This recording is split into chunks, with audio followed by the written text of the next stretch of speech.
तुमने फेंक दिया और ये सब लोग उठकर चले गए। मुझसे कोई गुस्ताखी हो गई? अगर तुम सिताराबाई के कोठे पर मुजरा सुनने आए हो तो ये घुंघरू जिंदगी पर पैर से नहीं उतरेंगे। अगर तुम सिर्फ सितारे से मिलने आए हो तो ये घुंघरू हमेशा के लिए टूटकर बिखर जाएंगे। आपको मैंने पहचाना नहीं। आप हैं कौन? वीरू है जी अपना नाम। ट्रक चलाते हैं, सितारा से मिलने आए हैं। यहाँ पर जो भी ग्राहक आता है सिर्फ सितारा से ही मिलने आता है। ये उन लोगों में से नहीं है। वो तो मैं भी समझ गई। जरूर कोई खास बात होगी, इसीलिए जिंदगी में पहली बार सितारा ने घुंघरू फेंक दिए। सुनो सितारा, मैं आज तुमसे ये कहने आया हूं कि मैंने फैसला कर लिया कि मैं तुमसे शादी करूंगा। नहीं वीरू, ऐसा कभी नहीं हो सकता। क्यों नहीं हो सकता? समझने की कोशिश कीजिए। आप इज्जतदार आदमी हैं और मैं एक तवाइफ हूँ, मगर एक तवाइफ किसी के घर की बहू कैसे बन सकती है? क्यों नहीं बन सकती? देखो सितारा, तुम्हें किसी का डर होगा, मैं किसी से नहीं डरता। एक बात सुन लो, मैं आज इसी वक्त तुमसे शादी करने के लिए तैयार हूँ। बरसों से मैं इस कोठे का नजारा देख रही हूँ। जवानी में किए हुए फैसलों में असलियत कम और जोश ज्यादा होता है। भाई, ये वीरू का फैसला है, किसी ऐरे गैरे का नहीं। और वीरू जब फैसला कर लेता है ना, तो दुनिया की बड़ी से बड़ी ताकत उसे नहीं रोक सकती। और सितारा, वीरू, भरोसा नहीं मुझ पे?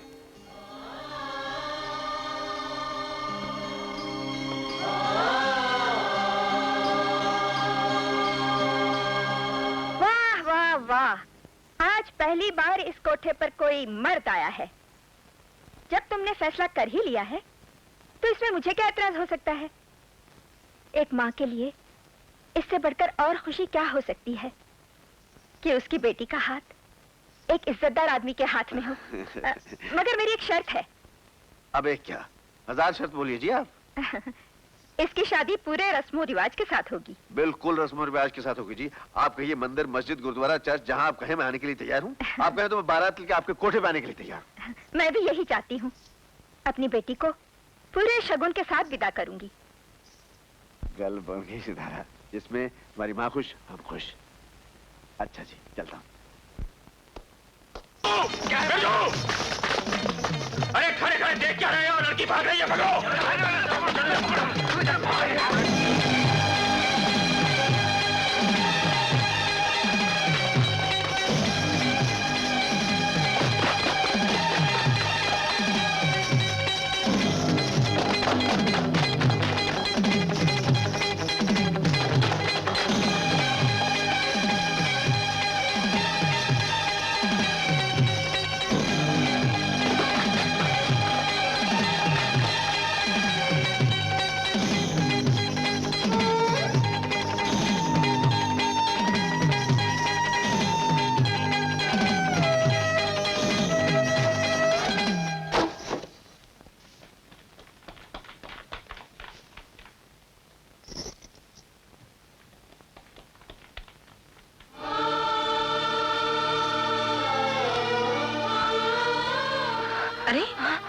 वही है ना जो उस दिन अस्पताल में थी?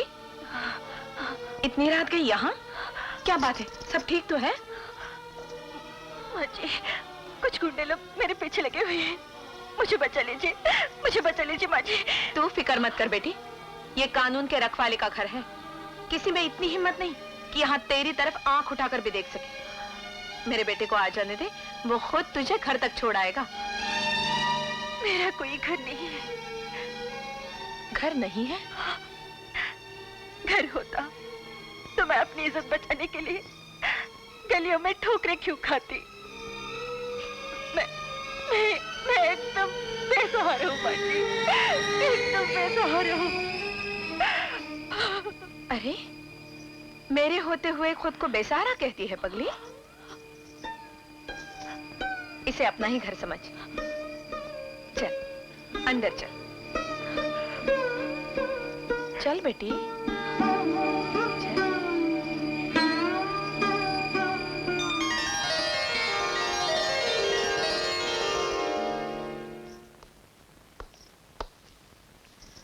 अरे विक्रम, मैं तेरी ही राह देख रही थी। ऐसा कौन सा दिन होता है माँ जिस दिन तुम मेरी राह नहीं देखती हो? पर आज जरूर कोई खास बात है। तुम बहुत खुश नजर आ रही हो। हाँ बेटा, बात ही कुछ ऐसी है। तू हमेशा कहता था ना मैं अकेली रहती हूँ। मैंने अपना अकेलापन बांटने के लिए एक लड़की को बेटी बनाकर घर में रख लिया है। ये तो बहुत ही अच्छा किया। हमेशा बेटी को याद करके रोया करती थी, पर मैं भी तो देखूं कैसी है मेरी बहन। अभी बुलाती हूँ। रानी बेटी। आई माँ जी।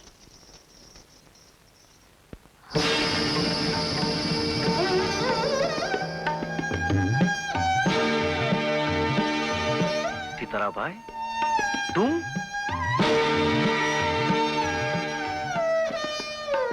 तू इसे पहचानता है? कोटों पे चमकने वाले ऐसे सितारों को कौन नहीं जानता माँ। मैं जिस इलाके का इंचार्ज हूँ उसी इलाके में इसका भी एक बदनाम कोठा है। ये लाचार, मजबूर और बेसहारा नहीं है। ये मेरे दुश्मन की साजिश है। कानून तोड़ने वाले गुनहगारों की एक नई चाल है। ये तो कैसी बातें कर रहा है बेटे? तुझे जरूर कोई धोखा हुआ है। धोखा तो हमें दिया जा रहा है माँ। कोठे की चार दीवारी छोड़कर ये हमारे घर इसलिए घुसा आई है ताकि मैं बदनाम हो जाऊं समाज में, और अपने डिपार्टमेंट में जो मेरी इज्जत है वो मिट्टी में मिल जाए। लोग मुझ पर उंगलियां उठाए। तुम इन जलील बाजार औरतों के बारे में नहीं जानती हो माँ। इनका कलंक जिस घर के दरवाजे पर लग जाए वो भी कोटा बन जाता है। तुम उसकी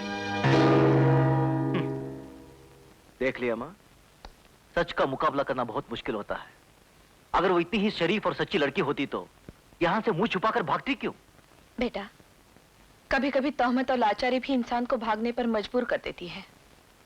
तुम बहुत ही भूली हो माँ।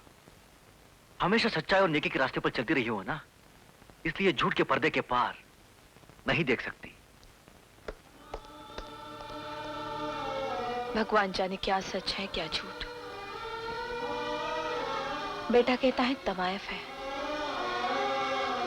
पर पता नहीं क्यों दिल नहीं मानता।